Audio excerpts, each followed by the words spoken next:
Hadis kita pada malam ini dengan siang muka surat 17, hadis yang ke-9. Ada lagi tak? Ada lagi buku tak ada? Ada lagi tak? Ada, ambil dulu.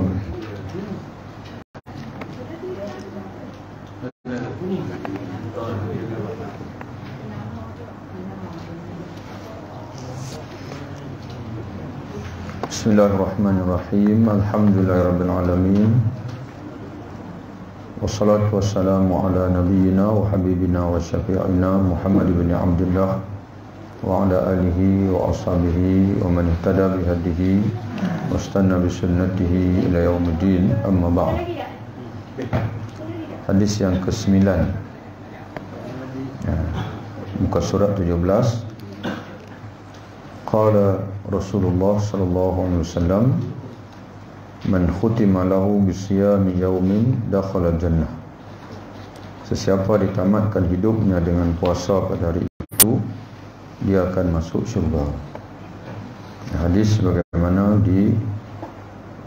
ditulis oleh Imam Al-Bazzar dalam musnadnya dari sahabat Nabi yang bernama Huzaifah radhiyallahu anhu. Kata Imam As-Suyuti, hadis sahih sebagaimana dalam kitab beliau Al-Jami' As-Saghir. Jadi apa makna tuan-tuan sekalian? Siapa yang ditamatkan hidupnya dengan puasa, pada hari itu dia akan masuk syurga. Menurut Imam Al-Munawi, dia salah seorang ulama dalam Islam, kata dia iaitu seorang ditamatkan umurnya dengan puasa, iaitu dia mati ketika sedang berpuasa atau setelah berbuka dari puasa. Maksud akan masuk syurga iaitu memasukinya bersama para sabiqun awwalun atau tanpa diazab terlebih dahulu. Jadi tuan-tuan sekalian, walaupun Nabi sebut di sini puasa, tapi yang dimaksudkan itu ialah mati dalam amal saleh. Yang mati dalam amal saleh. Jadi kerana itu kita pernah sebut dah sebelum ini, sekurang-kurangnya kita menjaga sembahyang 5 waktu sehari semalam. Jadi kalau kita mati, maka kita akan mati lepas sembahyang. Bila kita mati pukul 10, mana mati lepas subuh. Kalau kita mati pukul 3, mati lepas zuhur. Kalau kita mati pukul 5, mati lepas asar.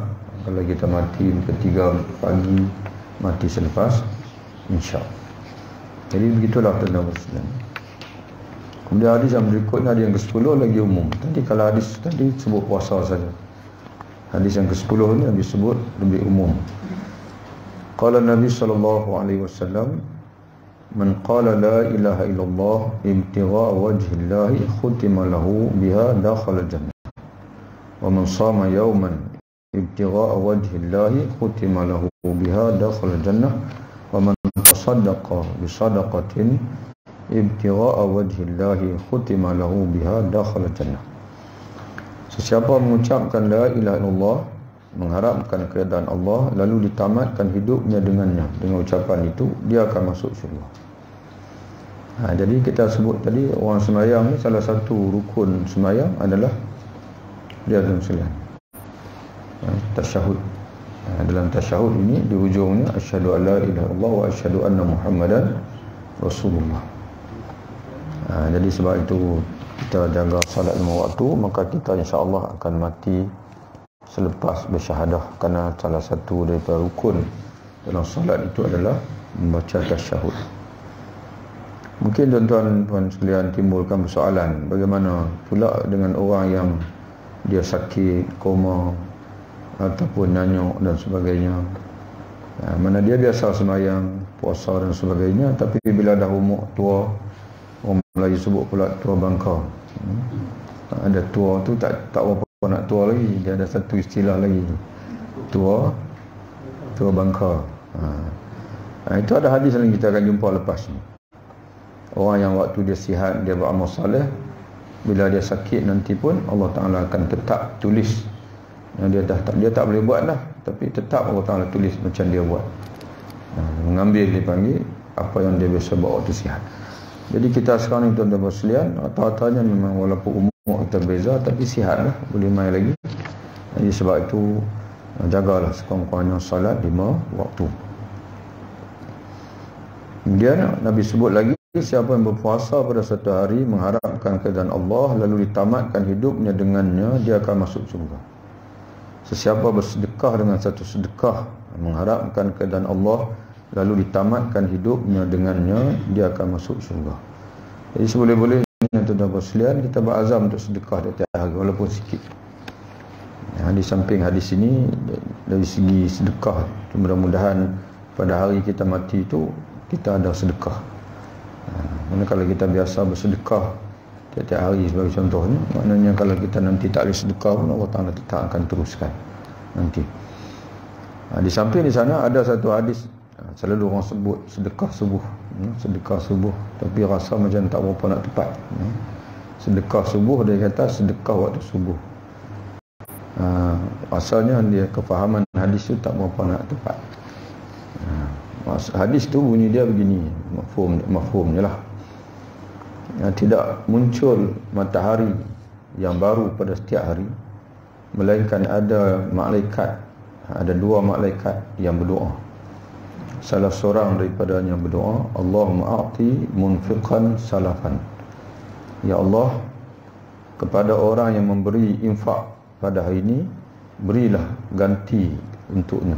Mana ganti pahala yang lebih baik, 700 kali ganda. Kemudian seorang malaikat lagi berdoa pula, Allahumma a'ti mumsikan talafan. Ya Allah, berilah kepada orang yang menahan harta. Patut dia dah bayar zakat lah, dia duk tangguh lagi. Maka ada pula malaikat yang berdoa, ya Allah, berilah kepada dia kebinasaan pada harta dia. Jadi sebab itu kalau kita ada zakat yang memang dah wajib dah, kena dengan sayang lah, mana duk tunggu apa lagi. Kecuali kalau kita kata ulama boleh, kalau kita tunggu orang yang nak terima tu dia dalam perjalanan nak mai, ataupun memang kita berniat nak bagi dekat keluarga kita yang miskin, jadi dalam perjalanan kita duk tunggu tarikh nak pergi dekat dia tu, tu bolehlah tangguh. Tapi kalau dah ada orang, dan maka kena segera kita berikan. Kalau tidak, kita tertakluk dengan doa malaikat yang kedua tadi. Jadi malaikat itu dia bukan berdoa untuk orang yang bersedekah waktu subuh tu. Dia berdoa kepada orang, dia berdoa pada waktu subuh, mana terbit matahari dia berdoa. Tapi untuk orang yang bersedekah pada hari itu, orang yang bersedekah pada hari itu. Itu yang pertama. Yang keduanya tuan-tuan sekalian, ada orang dia buat tabung di rumah. Dia nak dapat kelebihan ni, tiap-tiap pagi dia letak duit dalam tabung rumah dia. Itu belum kira lagi. Dan belum kira lagi yang tu. Sebab dia hukum sedekah ni, sedekah ke hadiah ke, dia muktamad bila benda tu dah sampai dekat orang, baru dikira. Selagi bila dah benda sampai dekat orang, maka muktamad pahala untuk kita dan haram kita minta balik. Sebab apa? Nabi sebut dalam satu hadis, bahawa siapa yang bersedekah atau memberi hadiah lalu dia minta balik, sama seperti mana anjing yang muntah menjilat kembali muntah dia. Jadi maknanya selagi, tapi kalau belum diterima, boleh minta balik. Sebagai contohnya, kita nak bagi satu sedekah pada orang duduk di Kuala Lumpur. Kita kata 200 lah. Dia minta tolong kita, tolong tak boleh tolong saya terdesak dan dia pun miskin, kita nak bagi sedekah, kita pun hantarlah balik orang. Tapi bila sampai wakil kita tu di Singapura, kita rasa nak guna duit pula. Kata orang lama, boleh ambil balik. Bila telefon dia, balik patah balik, tak jadi pula. Tak ada masalah. Tapi kalau kawan tu beritahu Allah, saya dah bagi dah dekat dia, tidak boleh minta balik lah. Dah muktamad dia panggil. Dia masuklah hadis tadi. Haram hukumnya menarik kembali sedekah ataupun pemberian, kerana satu benda yang sangat keji sehingga Nabi umpamakan seperti anjing muntah. Dia panggil menjilat kembali muntah dia itu. Jadi bila insya-Allah dapatlah pahala niat dia punya hasrat, kita buang dalam tabung tu, bila cukup nanti kita bagi. Tapi nak kata pagi tu kita bersedekah dan kita dapat doa malaikat tu, rasa tak dapat. Sebab orang tak terima lagi. Jadi sebab itu bila tuan-tuan nak dapat doa malaikat tadi ni, tuan-tuan kena bagi dalam tabung masjid ke, bagi dekat orang fakir miskin ke, jamu orang ke dan sebagainya, itu boleh. kawan-kawan dan tengok sebagainya, ada rezeki lebih sikit, di mana-mana kedai tengok kawan-kawan ada, tolong bayar. Itu masuk dalam sedekah makanan dia panggil. Salah darajat, 3 perkara yang mengangkat darjat kamu di akhirat. Salah satunya Nabi sebut iaitu it'amut ta'am, memberi makan pada orang lain. Walaupun dia tak miskin, kalau miskin dia dapat pahala sedekah. Kalau yang kita bagi makan tu orang kaya, dapat pahala hadiah. Ya, pahala sedekah ni pemberian untuk memenuhi keperluan dia. Adapun hadiah ni, kawan kita dia orang berada dan sebagainya, Nabi kata salinglah memberi hadiah, nescaya kamu akan saling berkasih sayang. Jadi bila kita walaupun dia duit banyak, tapi kita jamu dia, mana mengeratkan silaturahim kasih sayang kita dengan dia. Dia jangan rasa rugilah. Ya, bila kita belanja orang lain, asalkan belanja saja, bagi makan ke, bagi duit ke. Hatta Nabi sebut kita bagi makan makhluk bernyawa, kucing rumah kita dan sebagainya, itu semua masuk dalam pahala sedekah. Jadi tiap-tiap hari supaya nak kita boleh dapat doa malaikat ni mustajab. Doa malaikat ni mustajab tiap-tiap pagi. Tidak muncul matahari pada hari itu, melainkan ada malaikat yang berdoa, ya Allah berilah kepada orang yang infak pada hari ini ganti yang lebih baik, salafan. Bukan makna kita, tapi kalau tuan-tuan sedekah awal pagi lagi baiklah, maknanya selesai siap dah. Ya, selesai siap dah pagi-pagi buta lagi pun dah sedekah dah, makna hari itu kita dah selesai dah rutin sedekah kita pada hari itu. Tapi kalau tuan-tuan tak boleh sedekah pagi, sedekahlah sebelum habis hari tersebut. Jadi tuan-tuan bersalam begitulah. Hadis ini direkodkan, dicatat oleh Imam Ahmad dalam musnad dia dari Huzaifah radhiyallahu anhu. Menurut Syekh Shu'aib Al-Arnaud, hadis sahih li ghairihi. Hadis yang ke-11. Jadi kesimpulannya, mati yang baik ni itulah mati dalam amal saleh. Ya, mati dalam amal saleh. Ada pula mati yang baik itu iaitu mati di tempat yang baik. Yang ni tak payahlah, ini rezeki lah. Ini rezeki masing-masing yang ni. Maka Nabi SAW bersabda dalam hadis yang ke-11, mati di Madinah. Ya, man istata'a an yamuta bil madinati falyamut biha fa inni asfa'u liman yamutu biha. Sesiapa berpeluang mati di Madinah, matilah di situ, kerana aku sesungguhnya akan memberi syafaat untuk orang yang mati di Madinah. Jami' Tirmizi. Direkodkan Imam Tirmizi dalam kitab dia Jami' Tirmizi dari Ibnu Umar, hadis hasan sahih.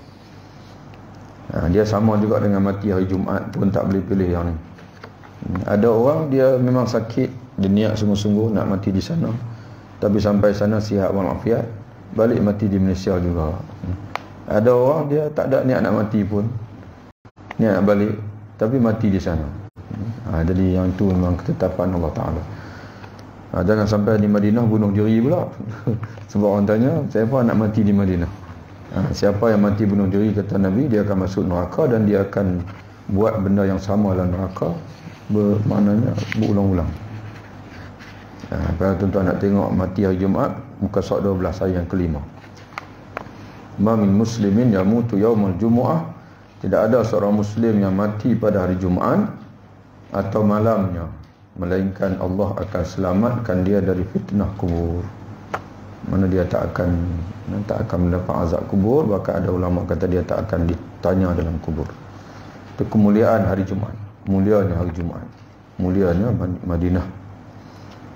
Balik pada hadis yang ke-12.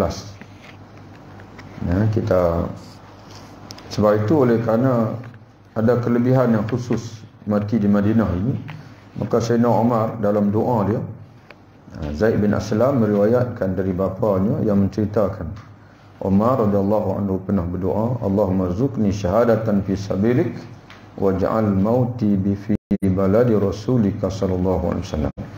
Ya Allah, rezekikanlah daku dengan darjat syahid di jalanmu, dan jadikanlah matiku di negeri Rasulmu yang di Madinah. Dua-dua dia dapat. Dia mati di Madinah dan mati dibunuh tengah sembahyang. Dia mati dibunuh oleh seorang majusi. Di Madinah. Dia doa begitu. Kemudian ini yang ke-13 Tuan Muslim pun di antara hadis yang penting juga. Sabda Nabi sallallahu alaihi wasallam, "Wa idza arada Allah bi 'abdin khairan ista'malahu qabla mautih." Jika Allah menghendaki kebaikan bagi seorang hamba-Nya, Dia akan menjadikannya beramal sebelum matinya, walaupun awal dia tak elok. Walaupun awal dia orang jahat lah, orang kata macam tu macam ni, tapi kalau Allah Ta'ala sayang dekat dia, Allah Ta'ala akan jadi dia beramal sebelum mati. Maka para sahabat bertanya Rasulullah, bagaimana Rasulullah, apa maksudnya dia ni Allah menjadikannya beramal sebelum mati itu? Baginda menjawab, dia ni Allah memberi taufik kepadanya kepada satu amal salih sebelum kematiannya, kemudian dia mengambil nyawanya atas amalan tersebut. Musnad Imam Ahmad, Jami' Tirmizi, hadis sahih. Jadi sebab itu tuan-tuan sekalian, ramai dulu tuan-tuan sekalian, dia maknanya mungkin kehidupan dia agak teruk, orang pun kenal, orang geleng kepala lah benda ni. Tapi berubah tuan-tuan sekalian, jadi tuan kuasa masjid, jadi imam pula, sampai orang main mengadu kadang macam mana Ustaz, dia dulu ni kalau ada barang siapa-siapa hilang dia, tak ada orang lain. Tapi sekarang Ustaz tiba jadi imam, saya mengkelat nak ikut belakang dia. Tentu pasal Allah Ta'ala sebut, kalaulah orang tu walaupun dulu dia jahat, kemudian jadi baik, menunjukkan bahawasanya dia ni dipilih oleh Allah. Sebab Allah Ta'ala sendiri sebut, Iza aradallahu bi'amdin khairan, jika Allah menghendaki kebaikan bagi hamba-Nya, maka Allah akan menjadikan dia beramal sebelum mati, sehingga dia mati atas amalan itu. Jadi kita sendiri pun samalah, bila dah kita dah umur dah lanjut ni, mana kena jaga amalan, hobi pun kena berubah. Supaya kita mati nanti, bila orang sembang pasal kita ni, orang sembang, oh dia tu maknanya orang masjid, selalu jumpa di masjid, dia tu maknanya orang baik lah. Jangan nanti bila anak-anak kita, cucu-cucu kita sembang, oh Tok Wan aku dulu ni, dia ni peminat Liverpool, contoh sembang pasal tu. Tok Wan aku dulu ni, dia ni katidam, contohlah. Bukan tak boleh main-main lah tuan-tuan sekalian, tak ada masalah. Tapi janganlah sampai main sampai tak semayang. Tok Wan aku dulu ni, dia kaki mancing, tak ada tempat dia tak pergi mancing, semayang tak.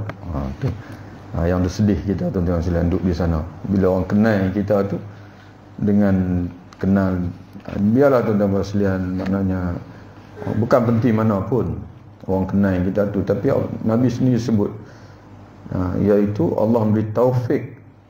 Taufik ni itu hidayah bagi hati. Allah Ta'ala beri petunjuk pada hati dia untuk beramal saleh sebelum kematian dia, kemudian dia mengambil nyawanya atas amalan tersebut, atas amalan tersebut. Jadi demikianlah tuan-tuan sekalian, kita baca berapa, 1, 2, cukuplah 5 hadis. Tapi baca banyak-banyak sangat ni tuan-tuan lupa. Kita baca maknanya dia sama je. Hadis dalam kitab ni dia sama saja, satu passion dia, iaitu macam mana nak mati dengan baik. Macam mana nak mati dengan baik, kita simpulkan hadis yang kita baca malam ni, iaitu mati dalam amal saleh. Kita sebagai akhir, mungkin tuan-tuan kita jawab tadi soalan tadi, kalau kita sakit nanti macam mana, kita dah nyanyuk nanti macam mana, tuan-tuan sekalian. Sudah tentu kita kalau ada semua orang yang dia pingsan ataupun dia koma, bawa pada mati, tak apa tuan-tuan sekalian, dia ambil hukum apa yang kita buat sebelum koma, dan dia ambil hukum apa yang kita buat sebelum nyanyuk.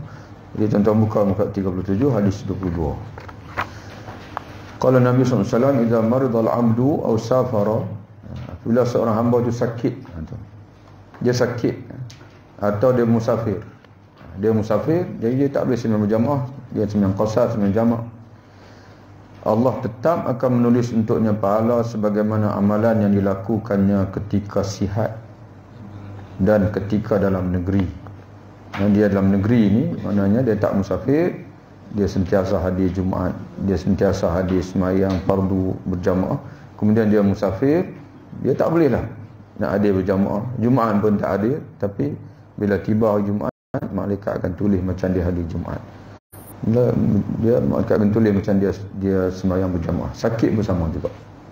Bila waktu dia sihat, dia sentiasa istiqamah menuntut ilmu sebagai contohnya, ataupun dia istiqamah baca Quran, kemudian main sakit mata pun tak nampak dah, maka Allah Ta'ala tetap akan tulis apa yang dia biasa buat waktu dia sihat dulu. Jadi tuan-tuan sekalian, kita sekarang masih sihat, buatlah amalan bagi banyak apa yang kita mampu buat. Nanti kita sakit, nanti kita serah saja pada Allah Subhanahu wa Ta'ala. Selesai situ tuan-tuan, tanda kita habis. Kita tebuk-tebuk tuan-tuan sekalian, tak apalah, nanti ada masa kita ulang balik, begitulah. Jadi buku ni tuan-tuan simpan, jangan bagi hilang. Ada masa kita repeat balik, yang akan berita buat kita nak ulang balik. Lepas ni ada mungkin ada 40 hadis yang bab lain pula, bab sembahyang berjemaah ke, bab apa ni sedekah saja ke, 40 hadis sedekah saja ke. Jadi begitulah. Tazkirah kita jadikan sebagai bahan untuk tazkirah kita di samping kita mengupas ayat Quran. Wallahu a'lam bissawab. Assalamualaikum warahmatullahi wabarakatuh.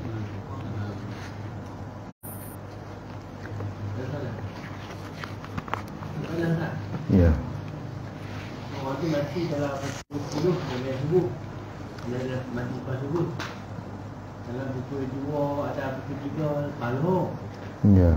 Kalau dia mati pukul 9, Aisyah tak buat lagi. Adakah dia tu dikira lepas subuh azhar Aisyah ataupun lepas maghrib? Ya, sebab itu dia solat ini yang paling baik awal waktu. Tapi kewajipan dipanggil solat, kewajipan apa ni yang dipanggil wujub wal muwassa', kewajipan yang diluaskan waktunya. Yang diluaskan waktunya. Jadi Allah Ta'ala sendiri yang memberi keluasan tu. Jadi sebab itu tuan-tuan sekalian, bila kita nak menangguh, mesti tangguh dengan niat. Tangguh dengan niat. Mana niat itu bukan tuan-tuan sebut dengan mulut sahaja, aku menangguh sembahyang insya untuk aku lakukan pukul 3 pagi kerana Allah Ta'ala, bukan. Hadirkanlah hati sebelum habis waktu nak buat, tu saja. InsyaAllah tuan-tuan sekalian, bila kita mati maka kita akan ditulis sebagai orang yang sembahyang dengan niat.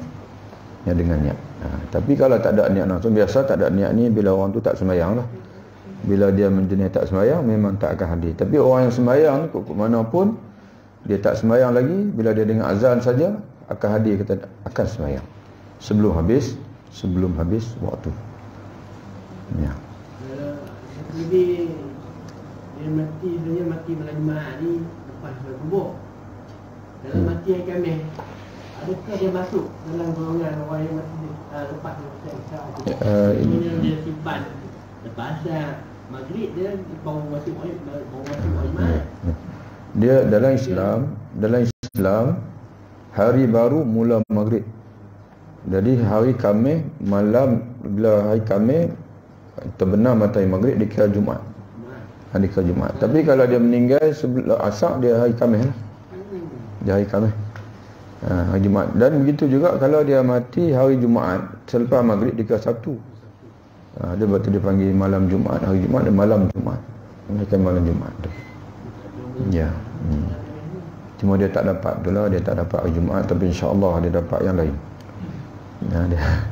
Dia dapatlah, dia panggil. Sebab tu kita kalau kesian dekat saudara mara kita tu, kena bagi ramai sembahyang jenazah.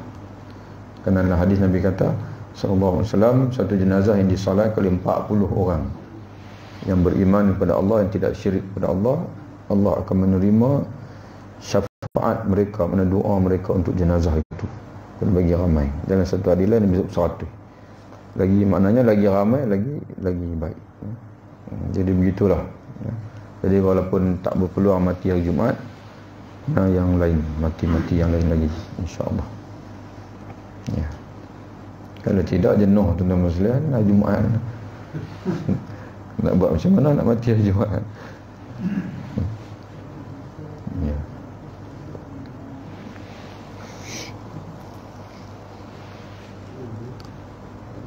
Kalau mati, ada seorang kata, tanya macam mana bulan Ramadan, matilah Ramadan ada kelebihan. Tadilah hadis tadi, barang saya berpuasa dan dia meninggal ketika sedang berpuasa itu, dan dia akan masuk syurga. Dan sebagai ulama kata, maknanya tadi kita baca tadi, syarah tadi, bukan saja ketika puasa tu, kalau dia selepas puasa pun dikira. Mana hari yang sama, hari itu dia puasa. Itu kelebihan lah, maknanya mati dalam bulan Ramadan. Dia niat tu esok hari dia mati belum esok hari ni macam mana? Dia mati ni hari dia tak kira niat. Yang tu dia kira anugerah. Dia kira maknanya anugerah lah. Macam Madinah. Dia panggil anugerah lah. Dia panggil kita mati pada hari yang mulia, di tempat yang mulia seperti Madinah. Itu rezeki lah. Rezeki masing-masing. Tak masuk lagi. Jadi tuan-tuan sekalian, kita duk tengah buat menara tu. Kita buat menara komplit semua sekali. Menara tu dalam 4,000 lebih-lebih. Kemudian komplit dengan pipe air apa semua dalam 6,000 lebih. Jadi kita kurang lagi dalam 1,000 lebih-lebih lagi. Nah, kita kurang lagi wakaf kita tu. Boleh lah, baca buka lagi lah buat tuan-tuan yang nak ni. Dia komplit semua. Sekarang ni ada 5,000 lebih, 2,500. Kita dah bayar dekat mereka 2,000 berapa? 2,200. 2,000 tepat. Komplit semua dalam 6,700. 6,700. Kalau lebih tu kita nak tengoklah. Kalau perlu kita pun tak mau nak mewah-mewah sangat. Kalau elok tu kita pakai apa tangki air yang warna apa tu, aluminium kan. Tengok dalam Shopee tu 1,000 lebih. Cantik lah tu. Tapi kita tengoklah, kalau ada duit. Kalau tak ada duit kita pakai tangki biasalah. Tangki apa tu, tangki hitam tu cukup dah untuk kita tu. Dia ikut design tu, tukang tu dia buat menara tu, tangki tu duduk di bawah menara tu. Dan menara tu bukan dia buat asing main pasang tak. Dia akan peteri di situ. Memang dia akan sekali dengan tu. Mana tangki air tu duduk di bawah menara tu. Jadi begitulah. Tinggi tu dalam menara tu dalam 10 kaki. Di pentiri menara saja.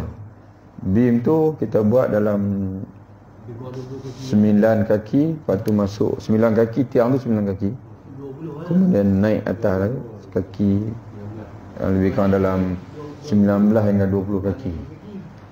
Kira apa lah, kira bumbung surau ni dia tinggi sikit lah. Macam tu lah.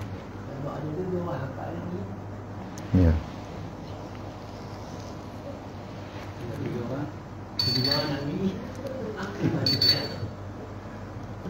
Wallahu a'lam bishawab. Assalamualaikum warahmatullahi wabarakatuh.